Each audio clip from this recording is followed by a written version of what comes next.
This band and a handful of others are capturing that, like literally capturing lightning in a bottle. You know, it's getting 9.9 million streams per month. So that's over 100% increase month over month. And that's just not a one-off occurrence, right? Like that's going to be compounding earnings month over month. Proof in the evergreen of it. Their monthly listeners on Spotify have increased from 4.9 million in 2018 to 15.7 million today. If you're talking about the My Chemical Romance discography, you cannot leave out those two tracks. They are like iconic for the band. My Chemical Romance hashtag 3.1 billion views on different videos with a B. Billion with a B. This is a fun one for me because I grew up listening to this band. Definitely had some good times. So when I first saw it come up, I got really, really excited about it.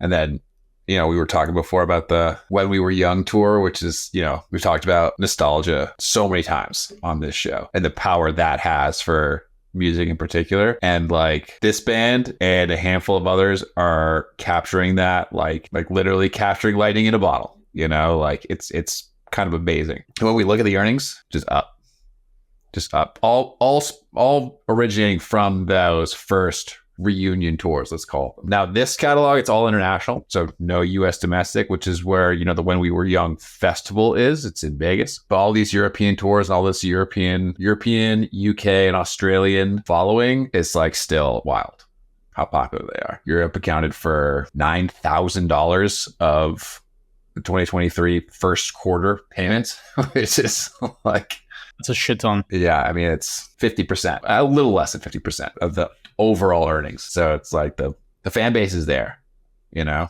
And when you look at the tracks, their two biggest songs, Helena and I'm Not Okay, I Promise. Yes.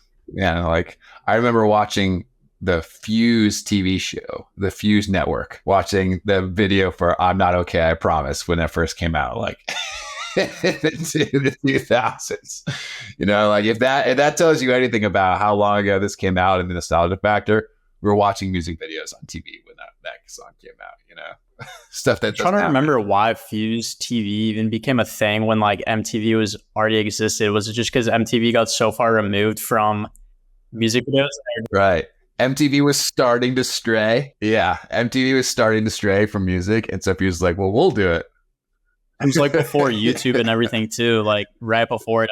Like, yeah. Exactly. The advent of YouTube, of like music video popularity on YouTube was because of the success of these channels. Yeah, like this album, I think all these songs in this catalog come from the same album, 3 Cheers for Sweet Revenge. Came out in 2004. Yep. So that's like right at like the early stages of like, you know, social media, internet, mainstream presence. And I think honestly, like a little bit of that like helps with like the community building too. It's sort of like in the early instances of like MySpace, like I'm sure people had this all over their MySpace pages, some of these songs and like, oh yeah, even like going off of the When We Were Young festival, I'm pretty sure this next year in October during that festival, they're co-headlining with Fall Out Boy, by the way. I think they're playing their most popular album, The Black Parade, from front to back, which would be sick. And like, although none of the songs from that album are in this listing itself, when people are going to be listening in anticipation for that festival, they're going to be going to playlists like the This Is My Chemical Romance playlist, which is just essentially their entire discography on Spotify. And the two biggest songs in this catalog, I'm Not Okay, I Promise, and Helena, are number 2 and number 6 ranked songs on that playlist that has over 550,000 followers. Yeah, I mean, it's like if you're talking about the My Chemical Romance discography, you cannot leave out those two tracks. They are like iconic for the band. That and like Welcome to the Black Parade, it's another big one, like you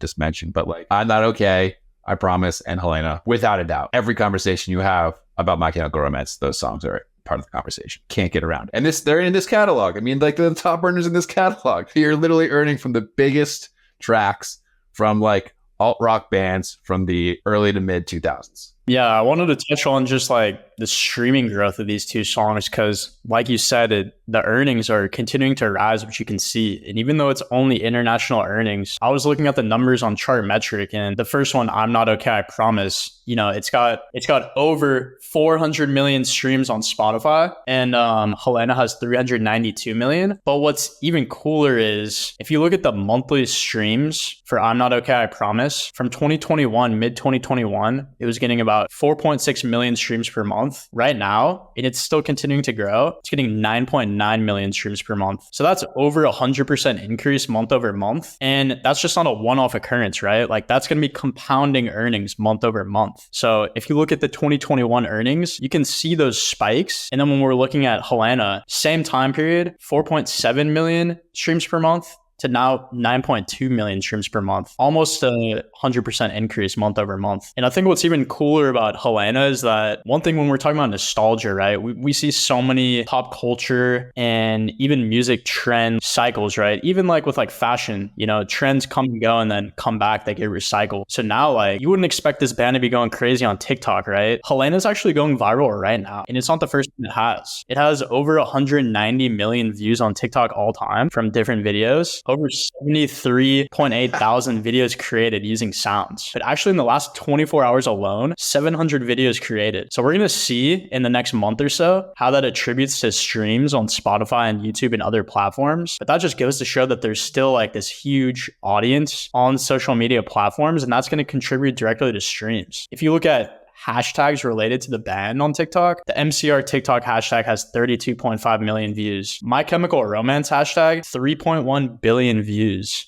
on different videos with a B. So that, you know, that's across other songs in their catalog, of course, but 3.1 billion views. And then the hashtag MCR, 3.6 billion views. So the audience is there across streaming and socials. And I think it's cool to see sort of this younger audience really appreciate them as well. I was looking at some of the top videos, and some of these kids are in high school posting like lip syncing some of the songs that came out before they were probably even born. Isn't that crazy to think about? Well, like, yeah, you know, like we always talk about staying power, right? It's one of the things that you look for in a royalty catalog.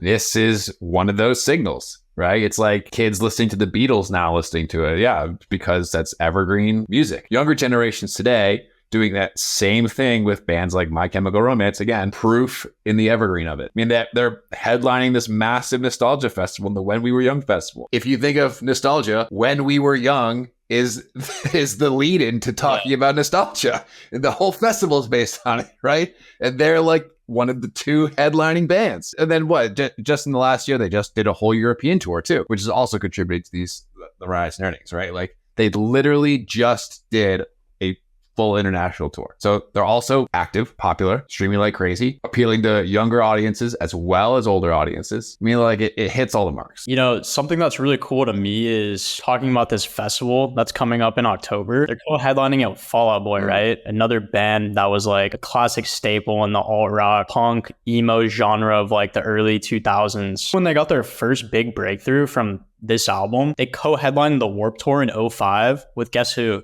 Fall Out Boy. 19 years later, from co-headlining the Warped Tour in 2005 with Fall Out Boy, they're also going to be co-headlining this huge festival in Vegas. You know, there's so many contributing factors from streaming to social media. I was looking at the YouTube video for Helena just now, and it has over 200 million views, and it was released, 14 plus years ago on YouTube itself. It's still getting like 10 to 15 comments per day. People are coming back to it, and like, I think the top comment was like, it's a good song when it was released 14 plus years ago, and you still see comments from 4 days ago. Yeah, it's so true. It's an audience from all over the world, but also it spans multiple generations, and they're all coming together to appreciate it, right? Which is awesome. And that's still, again, reflected in the earnings, right? If we were to just isolate Helena and I'm Not Okay, I Promise, it's just a steady increase period over period in royalty earnings. And because this is the publishing royalties, right? So a lot of it's originating from streaming. The listenership is adopting the songs on a wider and wider basis every day, right? We see it in the culture of it through TikTok, through YouTube, and we see it in the earnings. They reflect each other. I know we say it a lot, everything you want to see in a royalty catalog, but like this is one of those markers. Earnings are growing. It's a massive band that's doing gangbuster numbers. I mean, even when they did their like reunion tour in 2020, when the concerts like first went on sale, it sold out immediately. And that was 4 years ago. It's still happening today with these headlining festivals.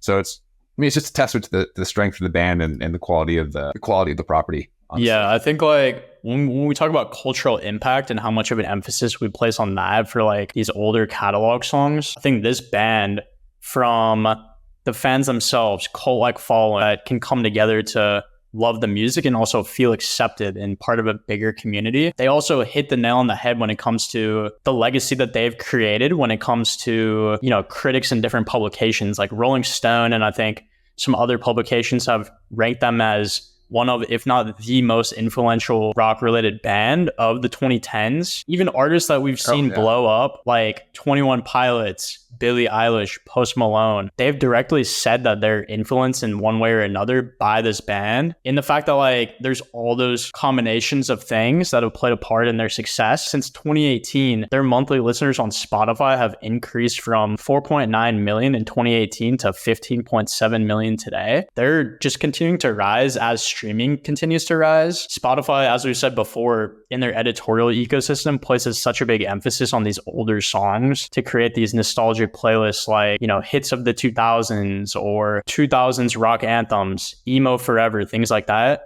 They're at the top of all these playlists, like with millions of followers. And their songs like I'm Not Okay, I Promise, Helena, other songs in this catalog have been staples in those playlists for over 2+ years. So like once you get in those big playlists that are focused on the catalog songs, you rarely ever leave them. In this, along with their cult-like following, who are just repeat listeners on streaming services, provide like this insanely nice floor for streaming. And like we've said before, as streaming continues to grow, it's only going to get bigger. I mean, when you think of this genre of alt rock, there are a handful of songs that always come up in conversation. Those songs, I'm Not Okay, I Promise, Helena, maybe a handful of other My Chemical Romance songs, are always in that conversation. So when you have these playlists that are like, you know, indulging in the genre, they're always going to be at the top of the list because they are directly indicative of the genre, right? If you're exploring the genre, listen to these songs. So they're always at the top of the list. That leads to plays. Songs that are deeper in the playlist might not get the same attention. Songs at the top of the playlist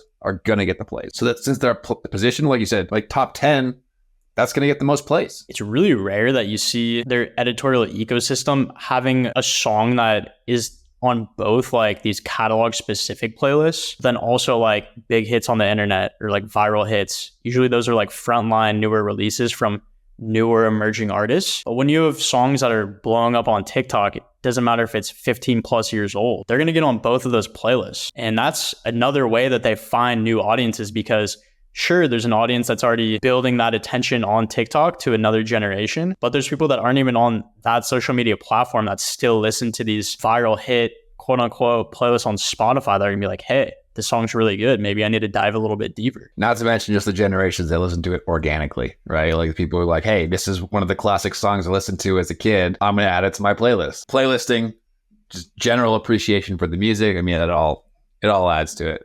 Now, because this is all international centric, unfortunately, we can't get into too much of the specifics because it's just not provided to us. But if you look at the earnings, Streaming Mechanical makes up the bulk of the earnings.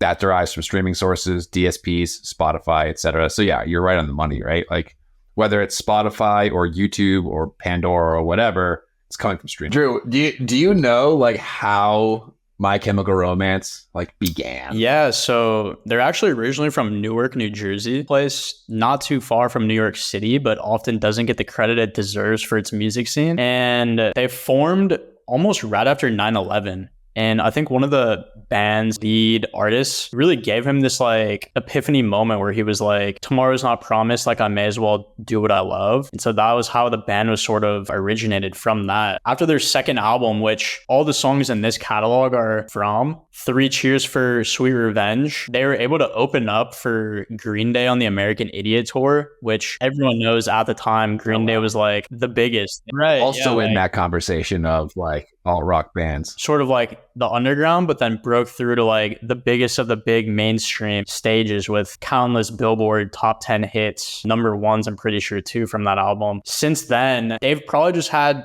the biggest impact of any alternative rock or punk emo related band of the 2010s. Yeah, giving a whole new meaning to the garage band style. Call it attic band, right? 100%. Sean, I didn't really listen to My Chemical Romance too much growing up, but I definitely appreciate their legacy. Do you have any like special memories listening to their music, or like has their music impacted your life in any way? Oh yeah, I mean, I don't know if I want to get too much into stories, but like I was in a band as a kid, and you know, Helena was one of the songs that we liked to play. It was probably my favorite song to play on the drums as a kid, you know? Like when you're young and in a rock band, you want to go crazy in a concert. And that's what these songs do.